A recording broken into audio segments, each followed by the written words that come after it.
ലോക്സഭ ഇലക്ഷനിൽ നമ്മൾ ഇന്ത്യ മുഴുവൻ ബി ജെ പിക്ക് ഇപ്പോൾ യു പിയിലാണെങ്കിലും അല്ലെങ്കിൽ മറ്റ് സ്റ്റേറ്റുകളിലൊക്കെ ആണെങ്കിലും ഒരു തിരിച്ചടിയാണ് നേരിട്ടത്. ഇപ്പോൾ ഒഡീഷ അതുപോലെ ആന്ധ്രാപ്രദേശ് ഇങ്ങനെയുള്ള ചില സംസ്ഥാനങ്ങളിൽ മാത്രമേ ഒരു നേട്ടമുണ്ടായിട്ടുള്ളൂ. സത്യത്തിൽ അത്തരത്തിൽ നേട്ടം ഒരുപക്ഷെ ദക്ഷിണേന്ത്യയിൽ, കാരണം ദക്ഷിണേന്ത്യയിൽ ഇപ്പോൾ തമിഴ്നാട്ടിൽ അവർക്ക് സീറ്റ് കൂടി, വോട്ട് ഷെയർ കൂടിയിട്ടുണ്ട്. കേരളത്തിലും അത്തരത്തിലൊരു ഞെട്ടിക്കുന്ന രീതിയിലുള്ള ഒരു വളർച്ച ബി ജെ പിക്ക് ഉണ്ടായിട്ടില്ല. സാർ എങ്ങനെയാണ് അതിനെ നോക്കിക്കാണുന്നത്? കാരണം അടുത്ത തവണ ബി ജെ പിക്ക് ഒരു 30-40 സീറ്റുകൾ വരെ കിട്ടാം എന്നുള്ള ഒരു അവസ്ഥ പോലും ഉണ്ട് എന്നുള്ളതാണ് പറയുന്നത്. കേരളത്തിലെ തെരഞ്ഞെടുപ്പിന്റെ ഏറ്റവും പ്രധാനപ്പെട്ട ഒരു take away B J P account തുറന്നു എന്നുള്ളതാണ്. കേരളത്തിൽ ബി ജെ പിക്ക് വളർച്ചാ സാധ്യത തുലം കുറവായിരുന്നു എന്ന് ബാധിച്ചിരുന്ന പല പൊതുപ്രവർത്തകരിൽ ഒരാളാണ് ഞാൻ. കാരണം കേരളത്തിലെ നമുക്ക് മറ്റു സംസ്ഥാനങ്ങളിൽ വ്യത്യസ്തമായി 50% ന്യൂനപക്ഷവും 50% ഭൂരിപക്ഷവും ഉള്ള ഒരു സംസ്ഥാനമാണ് കേരളം. അപ്പൊ ആ കേരളത്തിൽ ബി ജെ പിക്ക് വലിയ സാധ്യത ഇല്ല എന്ന് വിലയിരുത്താനുള്ള പ്രധാനപ്പെട്ട കാരണം ന്യൂനപക്ഷ സമുദായങ്ങൾക്കിടയിലേക്ക് ബി ജെ പിക്ക് ഇറങ്ങിച്ചെല്ലാൻ കഴിയില്ല. അതേസമയം ഭൂരിപക്ഷ ഹിന്ദു വോട്ടുകളിലേക്കും ബി ജെ പിക്ക് ചെല്ലാൻ കഴിയില്ല. കാരണം ഭൂരിപക്ഷ ഹിന്ദു വോട്ടുകൾ CPM-ന്റെ കസ്റ്റഡിയിലാണ് ആണ് കണക്കാക്കിയത്. എന്നാൽ അതിൽ നിന്നും വ്യത്യസ്തമായി ഇത്തവണ ബി ജെ പി കേരളത്തിൽ വലിയ മുന്നേറ്റം ഉണ്ടാക്കി. ഏറ്റവും അവസാനത്തെ കണക്കുകൾ പ്രകാരം ഏതാണ്ട് 19-19.5% വോട്ടുകളിലേക്ക് അവർ വന്നിരിക്കുന്നു. അതുപോലെ തന്നെ കേരളത്തിലെ 20 മണ്ഡലങ്ങളിൽ 17ലും ബി ജെ പിക്ക് വോട്ട് ഷെയർ കൂടി. യു ഡി എഫിനെ സംബന്ധിച്ചിടത്തോളം യു.ഡി.എഫിന് 18 സീറ്റ് കിട്ടിയെങ്കിലും 20ൽ 11 സ്ഥലത്തും അവരുടെ വോട്ട് ഷെയർ കുറയുകയാണ് ഉണ്ടായത്. പക്ഷെ ബി ജെ പിക്ക് 20ൽ 17 സ്ഥലങ്ങളിലും വോട്ട് ഷെയർ വർദ്ധിച്ചു. തൃശ്ശൂർ അവർ വിജയിച്ചു. ആലപ്പുഴയിൽ അവർക്ക് 11.08% വളർച്ച ഉണ്ടായി. ഏലത്തൂരിൽ 10% കൂടുതൽ വളർച്ചയുണ്ടായി. ആറ്റിങ്ങലിൽ 6.1% വളർച്ചയുണ്ടായി. അപ്പൊ ഇതൊക്കെ നോക്കുമ്പോൾ വലിയ തോതിലുള്ള ഒരു മുന്നേറ്റം ബി ജെ പി കാഴ്ചവെച്ചു എന്നുള്ളതാണ് കേരളത്തിലെ തെരഞ്ഞെടുപ്പിന്റെ ഏറ്റവും പ്രധാനപ്പെട്ട ഒരു സവിശേഷത എന്ന് ഞാൻ പറയാൻ കാരണം 18 സീറ്റും UDF ജയിച്ച ഒരു തെരഞ്ഞെടുപ്പാണ് കേരളത്തിൽ ഉണ്ടായത്. പക്ഷെ ആ തെരഞ്ഞെടുപ്പിലും ബി ജെ പിയുടെ ഈ വളർച്ചയും അതുപോലെ തന്നെ ബി ജെ പി ഞാൻ നേരത്തെ പറഞ്ഞതുപോലെ ഒരു സീറ്റ് ജയിച്ചു. ആ ഒരു സീറ്റ് ജയിച്ചത് 2019 നമ്മൾ കമ്പയർ ചെയ്ത് കഴിഞ്ഞാൽ UDF-ന്റെ വോട്ടുകൾ മേടിച്ചിട്ടാണ്. പക്ഷേ 2021 നമ്മൾ കമ്പയർ ചെയ്ത് കഴിഞ്ഞാൽ LDF-ന്റെ വോട്ട് മേടിച്ചിട്ടാണ് ബി ജെ പി തൃശ്ശൂർ ജയിച്ചത് നമുക്ക് കാണാൻ കഴിയും. അപ്പം ഒന്ന്, ബി ജെ പി അക്കൗണ്ട് തുറന്നു എന്നുള്ളത്. 2, ബി ജെ പിയുടെ വോട്ട് ഷെയറിൽ വലിയ വർധന ഉണ്ടായി എന്നുള്ളത്. 3, ഏറ്റവും പ്രധാനപ്പെട്ട കാര്യം എന്ന് പറയുന്നത് ഈ വോട്ട് ഷെയറിന്റെ വർധന ഉണ്ടാവാനും ഈ കുത്തനെയുള്ള വളർച്ച ഉണ്ടാവാനുള്ള പ്രധാനപ്പെട്ട കാരണം ഈ ഹിന്ദു വോട്ട് ബാങ്കിലേക്ക്, CPM-ന്റെ കോർ ഹിന്ദു ഈഴവ വോട്ട് ബാങ്കിലേക്ക് ബി ജെ പി നടത്തിയിട്ടുള്ള വലിയ കടന്നുകയറ്റമാണ് ഈ തെരഞ്ഞെടുപ്പിൽ ബി ജെ പിക്ക് ഇവിടെ മുന്നോട്ട് പോക്കുണ്ടായതിൽ ഏറ്റവും പ്രധാനപ്പെട്ട കാരണം. ഇതിലിപ്പോ സാറ് പറഞ്ഞതിലുള്ള ഒരു പ്രശ്നം 17 മണ്ഡലങ്ങളിൽ വോട്ട് കൂടി എന്ന് പറയുമ്പോൾ അത് ജനങ്ങൾ കേൾക്കുമ്പോൾ തെറ്റിദ്ധരിക്കരുത്. അതിൽ ഒരെണ്ണം വോട്ട് കുറഞ്ഞത് ഒന്ന് നമുക്കറിയാം, ചാലക്കുടിയാണ്. ചാലക്കുടിയിൽ പക്ഷേ എല്ലാ മുന്നണികൾക്കും തന്നെ വോട്ട് കുറഞ്ഞിട്ടുണ്ട്. അതിന്റെ ഭാഗമായിട്ടാണ് ബി ജെ പിക്ക് വോട്ട് കുറഞ്ഞത്. കാരണം അവിടെ 2020 1 ലക്ഷത്തിലധികം വോട്ട് പിടിച്ചു. അതേസമയം നമുക്കറിയാം ഇപ്പൊ പത്തനംതിട്ട എടുത്തു വെച്ചിട്ടുണ്ടെങ്കിൽ പത്തനംതിട്ടയിൽ ഒരു അത്ര നല്ല കാൻഡിഡേറ്റ് ഉള്ള അൽ ആന്റണി എന്ന് പറഞ്ഞൊരു കാൻഡിഡേറ്റിന് വോട്ട് പുള്ളിയാൻ കഴിയാത്തതുകൊണ്ട് അവരുടെ വോട്ട് കുറഞ്ഞു എന്ന് വിചാരിക്കാം. പക്ഷെ അതിപ്പോ ഒന്നുപോലും നോക്കുമ്പോൾ ഈ എല്ലാ മണ്ഡലങ്ങളിലും തന്നെ ബി ജെ പിക്ക് ഒരു വോട്ടിന്റെ വളർച്ച ഉണ്ടായിട്ടുണ്ട്. അതിലിപ്പോ സാർ പറഞ്ഞൊരു ചോദ്യത്തിലേക്കാണ് ഞാൻ പറഞ്ഞത്. അതിൽ തന്നെ ഏറ്റവും പ്രധാനപ്പെട്ട വോട്ട് ചോർച്ച നമ്മൾ അറിയുന്നത് നേരത്തെ CPM-ന്റെ പ്രത്യേകിച്ചും LDF-ന്റെ CPM-ന്റെ ഒക്കെ ഒരു ഡെപ്പോസിറ്റ് വോട്ട് ബാങ്ക് എന്ന് പറയാവുന്നതാണ് ഈഴവ കമ്മ്യൂണിറ്റി. ഈ ഈഴവ കമ്മ്യൂണിറ്റിയിൽ നിന്ന് വോട്ട് വലിയ സ്പ്ലിറ്റ് ഉണ്ടായിരിക്കുന്നു. അതിപ്പോ നമുക്കറിയാം ആലപ്പുഴയിൽ തന്നെ ഏതാണ്ട് 1 ലക്ഷം വോട്ടിന്റെ വളർച്ച അവർക്ക് ഉണ്ടായിരിക്കുന്നു. അപ്പൊ ഇത്തരത്തിലുള്ളൊരു വലിയ സ്പ്ലിറ്റ് ഉണ്ടായിട്ടുണ്ട്. പിന്നെ ചില സ്ഥലങ്ങളിൽ ബി ജെ പി അത്ര വലിയ പെർഫോമൻസ് നടത്താതിരുന്ന മണ്ഡലങ്ങൾ എന്ന് പറയുന്നത് അത് ഇപ്പൊ ചാലക്കുടി ആണെങ്കിലും അല്ലെങ്കിൽ കോട്ടയം ആണെങ്കിലും ഒക്കെ തന്നെ അതൊക്കെ തന്നെ എന്ന് പറഞ്ഞിട്ടുണ്ടെങ്കിൽ BDJS-ന് അവരുടെ ഘടകകക്ഷികൾക്ക് സീറ്റ് കൊടുത്ത സ്ഥലങ്ങളിലാണ്. എന്ന് പറഞ്ഞാൽ ബി ജെ പി കേരളത്തിൽ വലിയ തോതിൽ വളർന്നിരിക്കുന്നു. അതുകൊണ്ട് തന്നെ 11 സ്ഥലങ്ങളിൽ അവർ മുൻപിലേക്ക് എത്തിയിരിക്കുന്നു. 8 സ്ഥലങ്ങളിൽ അവർ സെക്കൻഡ് ആയിരിക്കുന്നു. ഏതാണ്ട് 19-20ഓളം ബാക്കിയുള്ള ഒരു 11ഓളം സ്ഥലങ്ങളിൽ അവർ 30,000-ലധികം 40,000-ലധികം നിയമസഭാ മണ്ഡലങ്ങളിൽ വോട്ട് പിടിച്ചിട്ടുണ്ട് എന്ന് പറയുമ്പോൾ ബി ജെ പിയുടെ നിർണായക ശക്തിയായി മാറുകയാണ്. അല്ല, ബി ജെ പി നിർണായക ശക്തിയായി മാറുകയാണ് എന്നുള്ളതാണ് ഇപ്പോഴത്തെ രാഷ്ട്രീയ കാലാവസ്ഥ വെച്ച് നോക്കിയാൽ നമുക്ക് കാണാൻ കഴിയുന്നത്. അതിപ്പോൾ രതീഷ് നേരത്തെ പറഞ്ഞതുപോലെ 11 മണ്ഡലങ്ങളിൽ 1-ാം സ്ഥാനം, 8 മണ്ഡലങ്ങളിൽ 2-ാം സ്ഥാനം. അവിടെയും ഞാൻ നേരത്തെ പറഞ്ഞ പോലെ ഈ 11 മണ്ഡലങ്ങളിൽ 1-ാം സ്ഥാനം അവർ നേടിയതിൽ 11-ൽ 11ഉം ഇടതുപക്ഷത്തിന്റെയാണെന്ന് കാണാൻ നമുക്ക് കഴിയണം. അതിൽ തന്നെ ഇടതുപക്ഷത്തിന്റെ 3 മന്ത്രിമാരുടെ മണ്ഡലങ്ങളിലും അവർ 1-ാം സ്ഥാനത്ത് വന്നിരിക്കുന്നു. ഒല്ലൂരിൽ K. രാജൻ, ഇരിഞ്ഞാലക്കുടയിൽ R. ബിന്ദു, നേമത്ത് പിന്നെ ശിവൻകുട്ടി. അപ്പം അവിടെയും നമ്മൾ നോക്കുമ്പോൾ ഇവർ നിർണായക ശക്തിയായ സ്ഥലങ്ങളെല്ലാം തന്നെ പിന്നെ ഇടതുപക്ഷവുമായി ബന്ധപ്പെട്ടിട്ടുള്ളതാണ്. അപ്പൊ അതിലെ ഒന്ന് രണ്ട് പ്രധാനപ്പെട്ട പിന്നെ മണ്ഡലങ്ങൾ എൻ്റെ മനസ്സിലേക്ക് ഓടിയെത്തുന്നത് ഇപ്പൊ കഴക്കൂട്ടം മണ്ഡലത്തിൽ 2021 23,000 വോട്ടിന്റെ ഭൂരിപക്ഷമാണ് CPM ഉണ്ടായിരുന്നത്.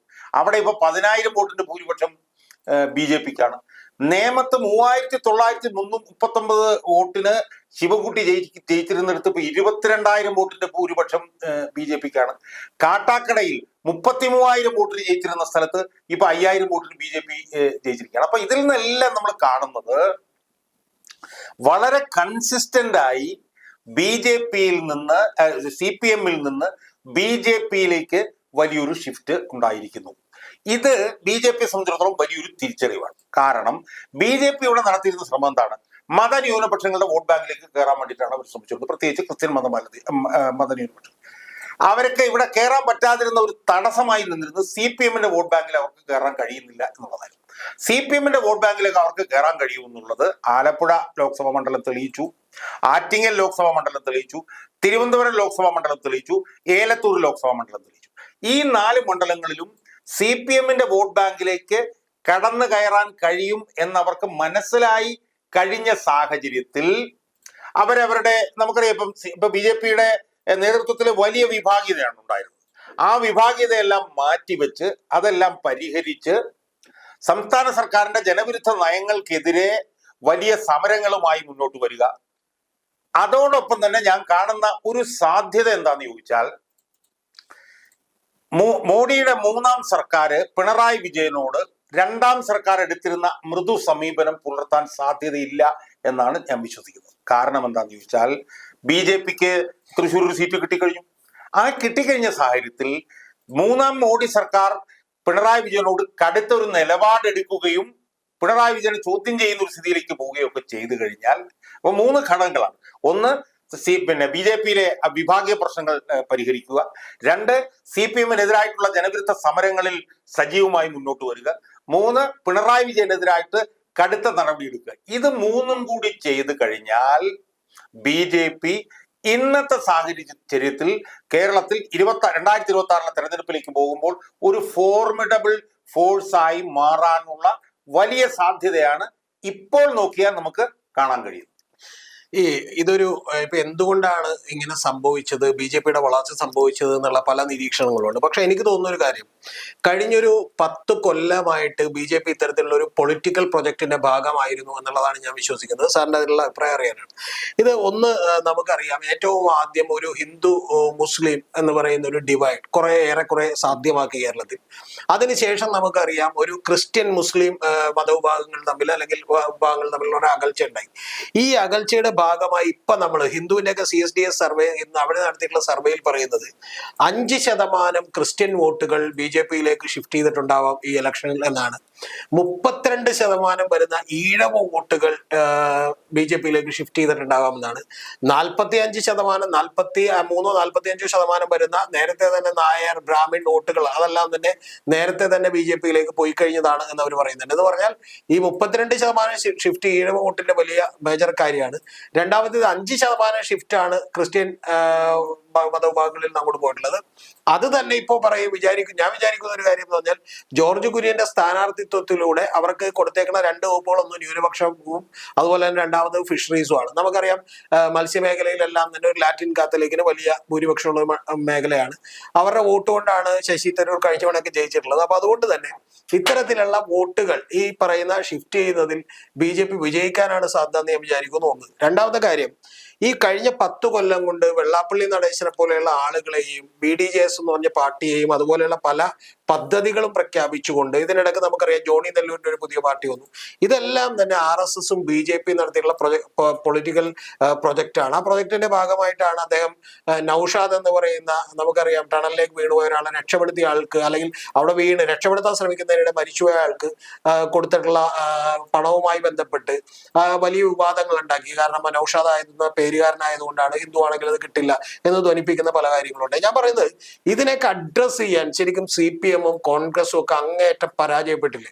കാരണം ഏറ്റവും ഒടുവിൽ ഇപ്പൊ നമ്മൾ നിയമസഭയിൽ കണ്ട എന്താ, ഞങ്ങളുടെ 4 ലക്ഷം വോട്ടേ പോയിട്ടുള്ളൂ, നിങ്ങളുടെ 6 ലക്ഷത്തിലധികം വോട്ട് പോയി എന്ന് പറഞ്ഞ് നിങ്ങളെ കൂടി പരിശോധിക്കണമെന്ന് പറയുന്ന ഒരു പിണറായി വിജയനെ നമ്മൾ കാണുന്നത്. സോ അതിന്റെ അർത്ഥം ഇപ്പൊ പോലും they have not taken it seriously, അവർ ഒട്ടും ഗൗരവത്തിൽ ഇതിനെ എടുത്തിട്ടില്ല എന്നുള്ളതല്ലേ സാർ ഇതിനെ കാണുന്നത്? എനിക്ക് തോന്നുന്നു രതീഷ് പറഞ്ഞ രണ്ട് ഭാഗമായിട്ടാണ് ഞാൻ അതിനെ പരിഗണിക്കാൻ വേണ്ടിയിട്ട് ആലോചിക്കുന്നത്.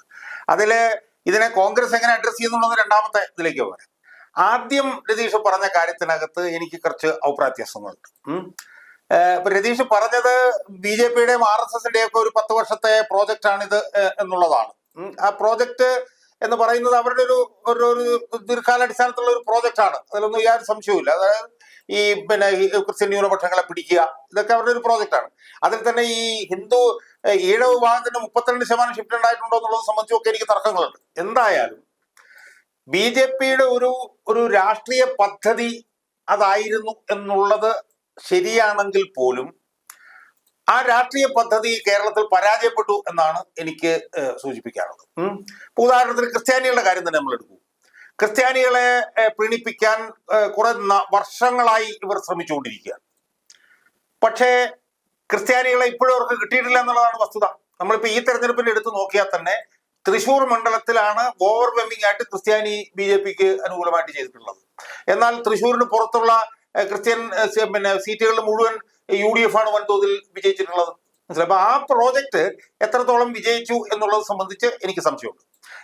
ജോർജ് കുര്യന്റെ കാര്യം രതീഷ് പറഞ്ഞതിലും എനിക്ക് വ്യത്യസ്ത അഭിപ്രായമുണ്ട്. കാരണം ഇപ്പൊ ജോർജ് കുര്യന്റേത് ഒരു ഡീലാണ് എന്ന് പറയുന്നവരുണ്ട്. അതിൽ തന്നെ ന്യൂനപക്ഷവും ഈ പറഞ്ഞ പോലെ ഫിഷറീസും ജോർജ് കുര്യനും കൊടുത്തതിനകത്ത് ഒരു പദ്ധതി ഉണ്ട് എന്ന് പറയുന്നവരുമുണ്ട്, ഇല്ലെന്ന് ഞാൻ പറയുന്നില്ല. പക്ഷേ ക്രിസ്ത്യൻ വിഭാഗത്തിൽ നിന്ന് ഒരാളെ കേന്ദ്രമന്ത്രിയാക്കുന്നത് ആദ്യമായിട്ടല്ല. അൽഫോൺസ് കണ്ണന്താനം ഇതുപോലെ തന്നെ സഹമന്ത്രിയായിരുന്നു, പ്ലോട്ടുകളൊന്നും ഉണ്ടായില്ല. ഇവിടെ യഥാർത്ഥത്തിൽ ഇപ്പം നടന്നിരിക്കുന്നത് BJP-യുടെ RSS പൊളിറ്റിക്കൽ പ്ലോട്ടാണ് എന്നുള്ള അഭിപ്രായം എനിക്കില്ല. ഇവിടെ ഇപ്പം നടന്നിരിക്കുന്നത് BJP-ക്ക് ഉണ്ടായിരിക്കുന്ന വലിയ മുൻതൂക്കം എന്ന് പറയുന്നത് അവർ പോലും പ്രതീക്ഷിക്കാതെ, അല്ലെങ്കിൽ ഇൻഅഡ്വർട്ടന്റ് ആയിട്ട്, അല്ലെങ്കിൽ അപ്രതീക്ഷിതമായിട്ട് അവര് പോലും പ്രതീക്ഷിക്കാതിരുന്ന CPM-ന്റെ കോർ ഹിന്ദു ഈഴവ വോട്ട് ബാങ്കിനകത്തേക്ക് അവർക്ക് കടന്നു കയറാൻ കഴിഞ്ഞു എന്നുള്ളതാണ് ഇത്തവണ ഉണ്ടായിട്ടുള്ള നേട്ടം. ആ നേട്ടത്തിൽ നിന്ന് BJP പാഠം പഠിക്കാനുണ്ട്. എന്താ കാരണം? ആ നേട്ടം അവരുണ്ടാക്കിയെടുത്ത നേട്ടമല്ല. അവർ യഥാർത്ഥത്തിൽ ഇങ്ങനെ വലിയ മുൻതൂക്കം അവർക്ക് ഉണ്ടാവുകയും CPM-ന്റെ വോട്ടിലേക്ക് കയറുകയും ചെയ്യുന്നത് അവര് CPM-നെതിരെയും ഗവൺമെന്റിനെതിരെയും വലിയ സമരം നടത്തി ജനങ്ങളെ ബോധവൽക്കരിച്ച് ജനങ്ങളെ ധ്രുവീകരിച്ച് സമരങ്ങൾ നടത്തിയിട്ടൊന്നുമല്ല. യഥാർത്ഥത്തിൽ എന്താ സംഭവിച്ചത്? CPM-ന്റെ ഏറ്റവും ജീർണിച്ച നയങ്ങള്, പിണറായി സർക്കാരിന്റെ ജനവിരുദ്ധ നയങ്ങള്, ഇതിലൊക്കെ അസ്വസ്ഥരായി നിന്ന ജനത്തിന് UDF-ലുള്ള വിശ്വാസ്യത നഷ്ടപ്പെട്ടു. UDF-ലുള്ള വിശ്വാസ്യത നഷ്ടപ്പെട്ടതും അതോടൊപ്പം തന്നെ എന്നാൽ CPM-ന് ഒരു പാഠം പഠിപ്പിക്കാൻ വേണ്ടി BJP-ക്ക് ചെയ്തേക്കാം എന്ന് പറഞ്ഞുകൊണ്ട് CPM-ന്റെ വലിയ വിഭാഗം അണികൾ BJP-ക്ക് ചെയ്തതുകൊണ്ടാണ് ഈ കയറ്റം ഉണ്ടായത്. പക്ഷെ ആ കയറ്റത്തിന് ഒരു ചെറിയ പ്രശ്നവുമുണ്ട്. അത് ഇൻഅഡ്വർട്ടന്റ് ആയിട്ട് ഉണ്ടായതായതുകൊണ്ട് ഈ വെള്ളം അടിച്ചു കയറി വലിയ തിര വന്ന് അടിച്ചിട്ട് ഇറങ്ങിപ്പോകുന്ന പോലെ അത് ഇറങ്ങിപ്പോകാനുള്ള ഒരു സാധ്യതയുണ്ട്. അത് സ്ഥായിയായി നിലനിൽക്കുന്ന ഒരു വോട്ടായിട്ട് ഇപ്പൊ നമുക്ക് അതിനെ പരിഗണിക്കാൻ കഴിയില്ല. അതാണ് അത് സംബന്ധിച്ച് എനിക്ക് പറയാം. രണ്ടാമത്തെ പ്രധാനപ്പെട്ട കാര്യമാണ് രതീഷ് പറഞ്ഞതാണ് ഇത്തിരി കൂടെ സീരിയസ് ആയിട്ടുള്ള കാര്യം. ഇവിടെ ഇപ്പം രതീഷ് ഒന്ന് ആലോചിച്ച് നോക്കൂ. ഇപ്പം 18 സീറ്റിലെ ഭൂരിപക്ഷവുമായി നിയമസഭയിലേക്ക് വരുന്ന ഒരു പ്രതിപക്ഷത്തായിരുന്ന ഒരു LDF ആയിരുന്നെങ്കിൽ എത്ര പ്രക്ഷുബ്ധമാകുമായിരുന്നു നിയമസഭ എന്ന് ആലോചിച്ച് നോക്കിയേ. ഇവിടെ 18 സീറ്റിൽ ജയിച്ചവര് 3 ലക്ഷം മുതൽ 1.5 ലക്ഷം 1 ലക്ഷം മുതൽ 3 ലക്ഷം വരെ ഭൂരിപക്ഷവും വാങ്ങി നിയമസഭയിലേക്ക് വന്നിട്ട് നിയമസഭയിൽ ഒരു ചലനവും ഇല്ല, അനക്കവും ഇല്ല. രതീഷ് പറഞ്ഞ പോലെ ഇപ്പോഴും അഗ്രസീവായി നിൽക്കുന്ന പിണറായി വിജയനാണ് നമ്മൾ കാണുന്നത്. ഞങ്ങൾക്ക് 4 ലക്ഷം കുറഞ്ഞുള്ളെങ്കിൽ നിങ്ങൾക്ക് 6 ലക്ഷം കുറഞ്ഞു എന്ന് പറഞ്ഞ് നിൽക്കുന്ന പിണറായി വിജയനാണ് കാണുന്നത്. അപ്പോൾ ഇവിടെ BJP ഈ മുന്നേറ്റം ഉണ്ടാക്കിയതിൽ വേറൊരു പ്രധാനപ്പെട്ട വശം കോൺഗ്രസ്സുകാർ കൂടി പഠിക്കാനുള്ള എന്താണെന്ന് ചോദിച്ചു കഴിഞ്ഞാൽ അവരുടെ ദൗർബല്യം, അവരുടെ വിശ്വാസ തകർച്ച, അവരുടെ ക്രെഡിബിലിറ്റി മുഴുവൻ പോയത് അതും ഇതിൽ ഒരു വലിയ ഘടകമാണ് എന്നുള്ള കാര്യം കോൺഗ്രസ്സുകാരും മനസ്സിലാക്കണം. ഇപ്പൊ ഉദാഹരണത്തിന് ഇപ്പം തെക്കൻ കേരളത്തിലെ BJPക്ക് പോയ CPM-ന്റെ വോട്ടുകൾ മുഴുവൻ എന്തുകൊണ്ടാണ് BJPക്ക് പോയത് UDF-ലേക്ക് വരാതിരുന്നത്?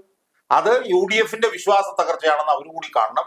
അതുകൊണ്ട് ഈ തെരഞ്ഞെടുപ്പിൽ CPM-നുള്ള പാഠം ഉള്ളതുപോലെ തന്നെ UDF-നും വളരെ പ്രധാനപ്പെട്ട ഒരു പാഠം ഈ തെരഞ്ഞെടുപ്പിൽ നിന്ന് പഠിക്കാനുണ്ട് എന്നാണ് എനിക്ക് തോന്നുന്നത്. അല്ല, ഇപ്പൊ സാറ് പറഞ്ഞൊരു കാര്യം എനിക്ക് വിയോജിപ്പുള്ള ഒരു കാര്യം എന്ന് പറഞ്ഞാൽ BJP-യുടെ ഒരു വോട്ട് ഷെയർ എന്ന് പറയുന്നത് സ്റ്റഡി ആയിട്ടുള്ള ഒരു ഗ്രോത്ത് ആണ് കാണിക്കുന്നത്. ഇപ്പൊ ഒരു ഉദാഹരണത്തിന് നമുക്ക് തൃശ്ശൂർ ഡിവിഷൻ തന്നെ മണ്ഡലം തന്നെ എടുത്തു വെച്ചാൽ തൃശ്ശൂരിൽ ആദ്യം അവർക്ക് ഉണ്ടായിരുന്നത് 2014 ഏതാണ്ട് 6% താഴെ വരുന്ന വോട്ട് ഷെയർ ആണ്.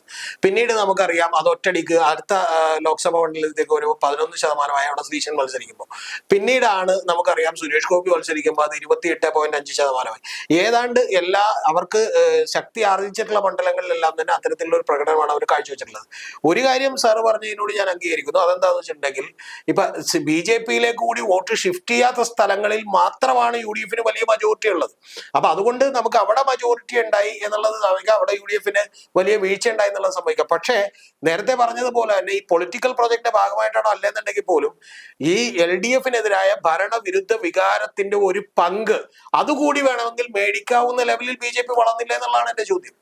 ഇല്ല, എവിടെയാണ് എന്റെ ഒരു അഭിപ്രായ വ്യത്യാസം? ഉദാഹരണത്തിന് ഇപ്പൊ ഗ്രാജുവലായിട്ട് BJP വളരുകയാണെന്നുള്ള കാര്യത്തിൽ തർക്കമൊന്നുമില്ല.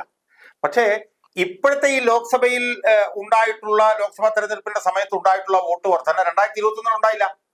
2021 പിന്നെ LDF-ന് അനുകൂലമായിരുന്നു. അപ്പം 2021 ഇപ്പൊ ആലപ്പുഴ മണ്ഡലത്തിലായതുകൊണ്ട് 1,17,000 വോട്ടാണ് ഉണ്ടായിരുന്നു. ഇപ്പൊ 2,99,000 വോട്ടുണ്ട്. മനസ്സിലായോ?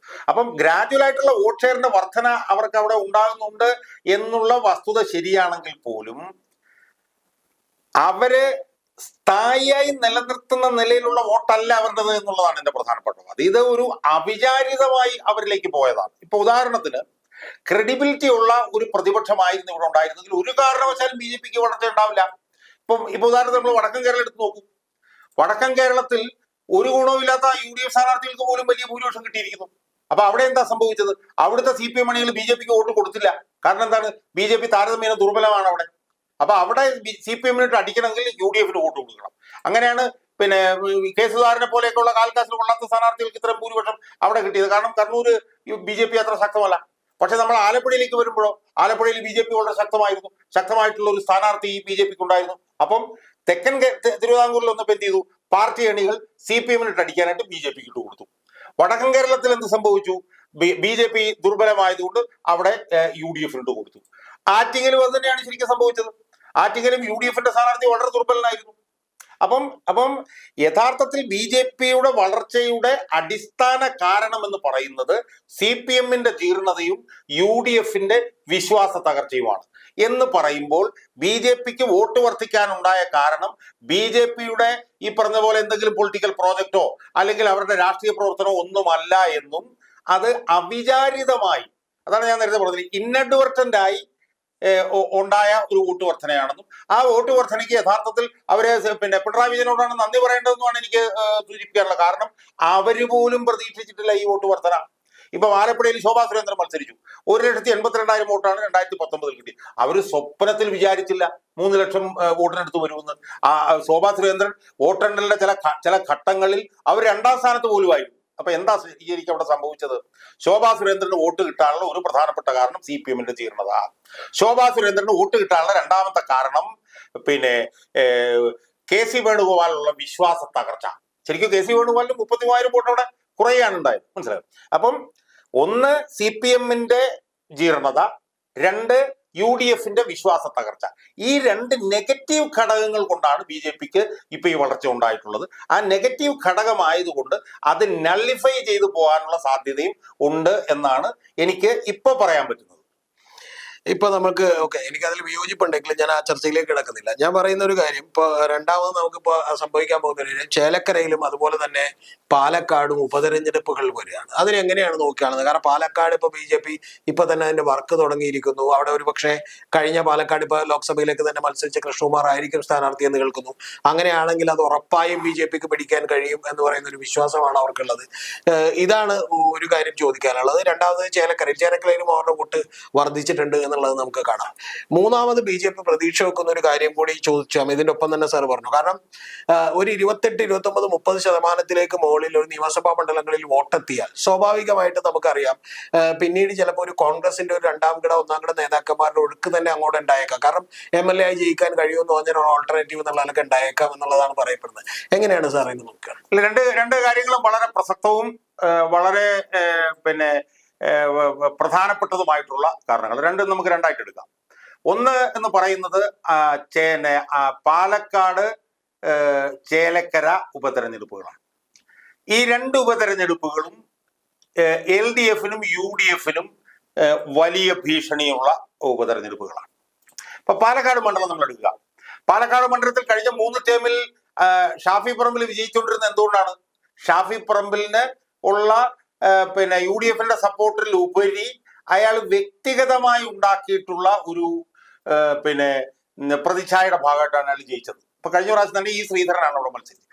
ശ്രീധരനെ പോലും അയാൾക്ക് തോൽപ്പിക്കാനുള്ള ഒരു പ്രധാനപ്പെട്ട കാരണം എന്ന് പറയുന്നത് അയാളുടെ വ്യക്തിപരമായിട്ടുള്ള പ്രതിച്ഛായയും, രണ്ട് ശ്രീധരൻ ആയതുകൊണ്ട് CPM-ന്റെ 1% വോട്ട് അയാൾക്ക് കിട്ടുകയും ചെയ്തു. എന്നാൽ ഇപ്പോ BJP-യുടെ വോട്ടർമാരൊക്കെ വളരെ ആവേശഭരിതരാണ്. അവിടെ നിർത്താൻ കഴിയുന്ന ഏറ്റവും പ്രധാനപ്പെട്ട ഒരു സ്ഥാനാർത്ഥിയാണ് ഈ പറഞ്ഞ പോലെ C. കൃഷ്ണകുമാർ. അയാൾക്ക് എല്ലാം കൊണ്ടും ആ സ്ഥാനാർത്ഥി ആവാനുള്ള എല്ലാ സാധ്യതയും അവിടെ ഉണ്ട്. അയാൾ സ്ഥാനാർത്ഥിയാവും തന്നെയാണ് കേൾക്കുന്നത്. ആ സ്ഥാനാർത്ഥി അവിടെ വന്നു കഴിഞ്ഞാൽ വലിയ ഭീഷണിയായിരിക്കും UDF-ന് എന്നുള്ള കാര്യത്തിൽ തർക്കമില്ല. ഇപ്പൊ പറഞ്ഞു കേൾക്കുന്ന രാഹുൽ മാങ്കൂട്ടത്തിന്റെ പേരാണ്. രാഹുൽ മാങ്കൂട്ടം വളരെയേറെ ചെറുപ്പക്കാരെയൊക്കെ ഇൻസ്പയർ ചെയ്യുന്ന ഒരു സ്ഥാനാർത്ഥിയാണ് എന്നുള്ളത് വളരെ പോസിറ്റീവാണ്. എന്നാലും വലിയൊരു അപകട സാധ്യത അവിടെ കിടപ്പുണ്ട്. രണ്ട്, ചേലക്കര ഉറച്ച CPM-ന്റെ മണ്ഡലമൊക്കെയാണ് എന്ന് പറഞ്ഞാലും ഇപ്പൊ ആലത്തൂരിൽ നിന്ന് മത്സരിച്ച് തോറ്റ സരസു എന്ന് പറഞ്ഞ സ്ഥാനാർത്ഥി ചേലക്കരയിൽ വന്നാൽ അവിടെയും പ്രശ്നങ്ങളുണ്ട്. പക്ഷേ അവിടെ രണ്ടിടത്തും BJP-യുടെ ജയസാധ്യത വലിയ തോതിൽ വർദ്ധിച്ചാൽ ഈ രണ്ട് മണ്ഡലങ്ങളിലും ഒരു UDF LDF നീക്കുപോക്കിനുള്ള സാധ്യത തള്ളിക്കളയണ്ട എന്നാണ് എനിക്ക് സൂചിപ്പിക്കാനുള്ളത്. അത് ആലപ്പുഴ ലോക്സഭാ മണ്ഡലത്തിന്റെ ചില ഭാഗങ്ങളിൽ ഇത്തവണ പോലും ഉണ്ടായി എന്നൊരു ആരോപണം ഞാൻ കേട്ടു. അപ്പൊ അതുകൊണ്ട് പാലക്കാടെങ്കിലും UDF-ന്റെ സ്ഥാനാർത്ഥിക്ക് നീക്കുപോക്കല്ലെങ്കിൽ പോലും UDF-ന്റെ സ്ഥാനാർത്ഥിക്ക് വലിയ തോതിൽ CPM-ന്റെ വോട്ടുകൾ കിട്ടാനുള്ള സാധ്യതയുണ്ട്. ആ CPM-ന്റെ വോട്ടുകൾ വലിയ തോതിൽ BJP-ക്ക് UDF-ന് അവിടെ കിട്ടിയാൽ UDF വിജയിക്കാനാണ് സാധ്യത. പിന്നെ ഈ പറഞ്ഞതുപോലെ BJP-യുടെ വലിയ തോതിലുള്ള വോട്ടുകൾ ഇപ്പൊ CPM-ന് കിട്ടിയത് അത് സ്ഥായിയായിട്ടുള്ളതാണോ അത് വന്ന വഴി പോകുന്ന വോട്ടാണോ എന്നുള്ളതും നമുക്ക് പാലക്കാട് CPM-ന്റെ വോട്ട് ബാങ്കിന്റെ വോട്ട് കൊണ്ട് നമുക്ക് മനസ്സിലാക്കാൻ കഴിയും. അത് പാലക്കാടും CPM-ന്റെ വോട്ട് BJP-യിലേക്ക് മാറിയാൽ അതൊരു വലിയ അപകട സൂചനയായിരിക്കും. അതേസമയം പാലക്കാട് CPM-ന്റെ വോട്ട് ബാങ്ക് വലിയ തോതിൽ UDF സ്ഥാനാർത്ഥിക്ക് അനുകൂലമായി മാറിയാൽ അത് BJP-യെ സംബന്ധിച്ചിടത്തോളം ഒരു ദുസൂചനയായിരിക്കും. ഈ രണ്ടാമത്തെ ചോദ്യത്തിലേക്ക് വന്നാൽ രണ്ടാമത്തെ ചോദ്യം വളരെ പ്രസക്തമാണ്. BJP-യിലേക്ക് കോൺഗ്രസിന്റെ A ക്ലാസ് നേതാക്കന്മാരെല്ലാം പോകാതിരുന്നതിന്റെ ഏറ്റവും പ്രധാനപ്പെട്ട കാരണം എന്ന് പറഞ്ഞാൽ BJP ഇവിടെ പച്ച പിടിക്കില്ല എന്നുള്ളതുകൊണ്ടാണ്. ഇപ്പൊ രതീഷ് അറിയായിരിക്കും എന്താണ് അയാളുടെ പേര്, ദല്ലാൽ നന്ദകുമാർ ജാവ്ദേക്കറുമായിട്ടുള്ള ചർച്ചയുമായി ബന്ധപ്പെട്ട് പത്രസമ്മേളനം നടത്തിയപ്പോഴത്തേക്ക് പറഞ്ഞത് സുധാകരൻ പൊളിറ്റിക്കലായിട്ടും ഫിനാൻഷ്യലായിട്ടും ഉള്ള എഗ്രിമെന്റ് എല്ലാം നടന്നു കഴിഞ്ഞതാണ് BJP-യിലേക്ക് പോയത്. പക്ഷേ ആ സമയത്ത് ഭൗതികമായ കാര്യങ്ങളെല്ലാം ഭൗതികമായും സാമ്പത്തികമായും അപ്പൊ ഇത് രണ്ടും നടന്നിരുന്നാണെങ്കിൽ പോലും അയാൾക്ക് KPC പ്രസിഡന്റ് ആയതുകൊണ്ടാണ് അയാൾ പോകാറുന്നാണ് പറയുന്നത്. മനസ്സിലായോ? BJP-ക്ക് ഉണ്ടായിട്ടുള്ള ഈ വോട്ട് വർധന കോൺഗ്രസിൽ നിന്ന് BJP-യിലേക്കുള്ള ഒന്നാം കിട നേതാക്കന്മാരുടെ ഒഴുക്ക് വർദ്ധിക്കാനുള്ള ഒരു ഘടകം ആവാനുള്ള സാധ്യതയുണ്ട്. പക്ഷെ അതേസമയം തന്നെ കോൺഗ്രസ് അഖിലേന്ത്യാ തലത്തിൽ ശക്തിപ്പെട്ടത് കൊണ്ട് അതങ്ങനെ നടക്കുമോ ഇല്ലയോ എന്ന് പറയാൻ കഴിയില്ല നമുക്ക്. പക്ഷേ BJP-യുടെ ഈ വോട്ട് വർധന കോൺഗ്രസ്സുകാരെ 1% പേരെങ്കിലും അങ്ങോട്ട് ആകർഷിക്കാനുള്ള ഒരു സാധ്യത വർദ്ധിപ്പിച്ചിട്ടുണ്ട് എന്ന് വേണം ഈ ഒരു അവസരത്തിൽ നമ്മൾ വിലയിരുത്താൻ എന്നാണ് എനിക്ക് തോന്നുന്നത്. ഈ നമ്മുടെ സാധാരണ ഇപ്പോ എല്ലാ സംസ്ഥാനങ്ങളിലും കാണുന്ന ഒരു കാര്യം എന്ന് പറഞ്ഞാൽ മൂന്നാമത് ഒരു ട്രിപ്പിൾ ആയിട്ടുള്ള ഒരു മത്സരം, അതായത് മൂന്ന് രാഷ്ട്രീയ പാർട്ടികൾ തമ്മിലുള്ള ഒരു മത്സരം വന്നിട്ടുണ്ടെങ്കിൽ ഭാവിയിലേക്ക് ഏതെങ്കിലും ഒരു രാഷ്ട്രീയ പാർട്ടി അവിടെ ഇല്ലാതാകുന്നതാണ്. ഇപ്പൊ നമുക്കറിയാം ഉത്തർപ്രദേശിൽ BSP ഇല്ലാതായി, ഇപ്പൊ TRS ഏതാണ്ട്, അതുപോലെ തന്നെ തെലങ്കാനയിൽ BRS ഏതാണ്ട് ഇല്ലാതായിരുന്നു, അതുപോലെ പല സംസ്ഥാനങ്ങളിൽ ഒഡീഷയിൽ സംഭവിച്ചിരിക്കുന്നു, ഇങ്ങനെ പല സംസ്ഥാനങ്ങളും ഞാനിപ്പോ ഡീറ്റെയിൽസിലേക്ക് പോകുന്നില്ല. അപ്പൊ നമ്മുടെ കേരളത്തിൽ അങ്ങനെ ഇല്ലാതാകാൻ പോകുന്ന ഒരു പാർട്ടി ഏതായിരിക്കും BJP ഇങ്ങനെ ശക്തി പ്രാപിക്കുകയാണെങ്കിൽ? ഇല്ല, അതൊരു വളരെ പ്രധാനപ്പെട്ട ഒരു ചോദ്യമാണ് പിന്നെ രതീഷ് ചോദിച്ചത്. അതിൽ വടക്കേന്ത്യയിലെ ഉദാഹരണങ്ങളും വളരെ വസ്തുനിഷ്ഠമാണ്.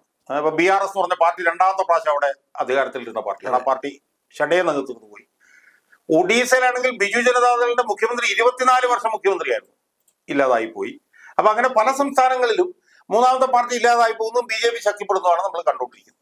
പക്ഷെ കേരളത്തിൽ നമുക്ക് അത് അങ്ങനെ ഒരു വളരെ ലളിതമായിട്ടൊരു സമവാക്യമാണ് എന്ന് നമുക്ക് പറയാൻ കഴിയില്ല. കാരണം കേരളത്തിലെ UDFന്റെ വോട്ട് ബാങ്ക് എന്ന് പറയുന്നത് പ്രധാനമായും മുസ്ലിം വോട്ട് ബാങ്കും ക്രിസ്ത്യൻ വോട്ട് ബാങ്കുമാണ്. അല്ലാതെ കോൺഗ്രസ് കോൺഗ്രസ് യഥാർത്ഥ ഒരു ആൾക്കൂട്ടമാണ്. അവർക്ക് ഇങ്ങനെ പൊളിറ്റിക്കൽ വോട്ട് ബാങ്ക് CPM-നെ പോലെ പൊളിറ്റിക്കൽ വോട്ട് ബാങ്ക് ഒന്നുമില്ല.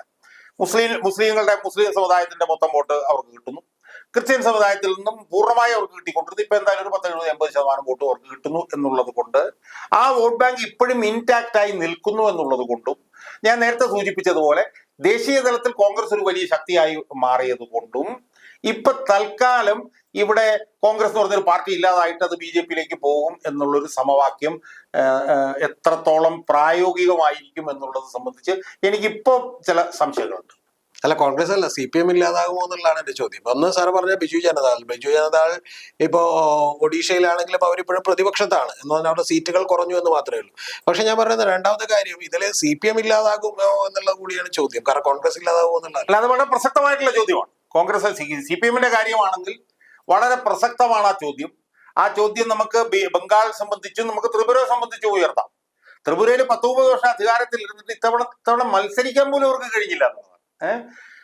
ബംഗാളിയാണെങ്കിൽ 2011 വരെ 5 തവണ അധികാരത്തിലിരിക്കുകയും മിക്കവാറും തവണ അധികാരത്തിൽ വന്നപ്പോഴെല്ലാം 50% കൂടുതൽ വോട്ടുമായിട്ട് അധികാരത്തിൽ വന്ന CPM-ന് ഇപ്പം അവിടെ ഒരു MLA പോലും ഇല്ല എന്ന് മാത്രമല്ല, ഇത്തവണ വലിയ തോതിലുള്ള തിരിച്ചുവരവ് സാധ്യതകൾ പറഞ്ഞുകൊണ്ട് അവര് 7 സീറ്റിൽ മത്സരിച്ചിട്ട് 2 സീറ്റിൽ മാത്രമാണ് അവർക്ക് കെട്ടിവെച്ച കാശ് കിട്ടിയത്. CPM-നെ സംബന്ധിച്ചിടത്തോളം ഇംഗ്ലീഷ് പറഞ്ഞാൽ വളരെ ഓമിനസ് ആണ്. ഇത്തവണയും BJP-യിലേക്കാണ് CPM-ന്റെ വലിയ തോതിലുള്ള വോട്ടുകൾ ബംഗാളിൽ പോയത്. അതിന് സമാനമായി BJP-യിലേക്ക് CPM വോട്ടുകൾ വലിയ തോതിൽ ഒഴുകുന്നതിന്റെ കൃത്യമായിട്ടുള്ള സൂചനകൾ ഇത്തവണ വന്നു കഴിഞ്ഞു. ഇതിനകത്ത് പാഠം പഠിക്കുമെന്ന് CPM കരുതിയെങ്കിലും 1% പോലും പാഠം പഠിക്കില്ല, തെറ്റിൽ നിന്ന് തെറ്റിലേക്ക് പോവുകയേ ഉള്ളൂ എന്ന് പിണറായി വിജയന്റെ പ്രസ്താവനയിൽ നമ്മൾ കണ്ടു. പിണറായി വിജയൻ ഇപ്പോഴും പറയുന്നത് എന്താണ്? കോൺഗ്രസിന് 6 ലക്ഷം വോട്ട് പോയി, ഞങ്ങൾക്ക് 4 ലക്ഷം വോട്ടേ പോയുള്ളൂ എന്നാണ്. അതുപോലെ തന്നെ MP ഗോവിന്ദൻ നിയമസഭയിൽ പറഞ്ഞതും BJP-യിൽ നിന്ന് UDF-ൽ നിന്ന് BJP-യിലേക്കാണ് പോയി ഞങ്ങൾ. അപ്പൊ അതുകൊണ്ട് അവർ പാഠം പഠിക്കാനുള്ള സാധ്യത കാണുന്നില്ല എന്നുള്ളത് കൊണ്ട് താരതമ്യേന കോൺഗ്രസിനേക്കാൾ CPM കേരളത്തിൽ അസ്തമിക്കാനുള്ള സാധ്യതയാണ് ഇപ്പോൾ കാണുന്നത് എന്ന് വേണം നമ്മൾ വിലയിരുത്താൻ.